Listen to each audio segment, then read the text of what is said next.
ఓం నమో వెంకటేశాయ. తిరుమల తిరుపతి బ్రహ్మోత్సవాల సమయంలో ఆ తిరుమల తిరుపతి మాడ వీధుల్లో వ్యక్తిగత విషయాలు మాట్లాడారని, అది తిరుమల తిరుపతి దేవస్థానం విధి విధానాలకు విరుద్ధమైనది, దాని మీద చర్య తీసుకోవాలని చెప్పేసి టీటీడీ విజిలెన్స్ వారు కంప్లైంట్ ఇవ్వడం జరిగింది.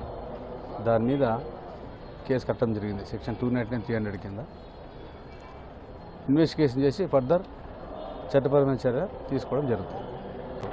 వ్యక్తిగత విషయాలు, ఇది పవిత్రమైన తిరుమల తిరుపతి దేవస్థానంలో ఇక్కడ భక్తికి సంబంధించినది, దేవునికి సంబంధించిన విషయాలు మాట్లాడుకుంటే తప్పులేదు, కానీ వ్యక్తిగత విషయాలు మాట్లాడటం ఇక్కడ నిషేధించబడింది. మాట్లాడుకోవడం కూడా మంచిది కాదు అని అందరికీ తెలియజేయడం.